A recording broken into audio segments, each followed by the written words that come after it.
Турк улсаас түмэн олондоо загтал бичиж суугаа. Төмөр замын машинист өрх толгойсон аавын үг. Тэнгэрийн доор, газрын дээр тэлмэн энэрл гэдэг хоёр сайхан хүүтэй. Төвшин сайхан эрчүүд болгондоо гэж тэдэндээ бүхнээ зориулсаар ирсэн. Болгондоо гэж бодож явлаа. Болдоггүй зүйл гэж бас таарах юм. Хэлж ирдэггүй өвчин хүүгийнх нь алтан амийг авч явчих гэж сандаргаад хил усыг нь мэдэхгүй Турк орноос аргаа барсандаа ард олондоо хандаж байна.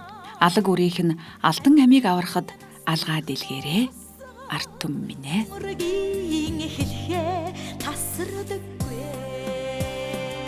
Аавын хүүд амьдрал бэлгэлээ. Энэ тоглолтод би бяцхан хөрхөн шав хүслэнтэйгэн очиж дуулна.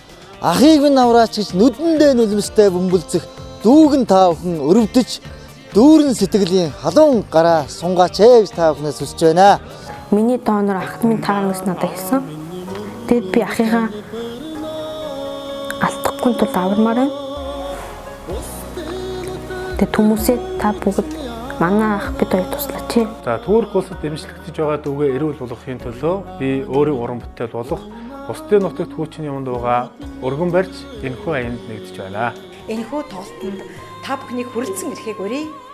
Би ч бас тэнд уран бүтээлээ өргөн барих болно. 2023 оны 20 дугаар сарын 8-нд UB Palace-ын концертыг тархимд уулзгаая.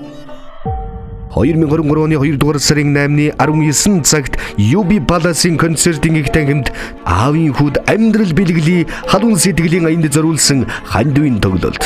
Сайхан сэтгэл дард түм тавхныг сэтгэлийн мөрөн халигуулсаар хүрэлцэн ирэхийг өрн залъя.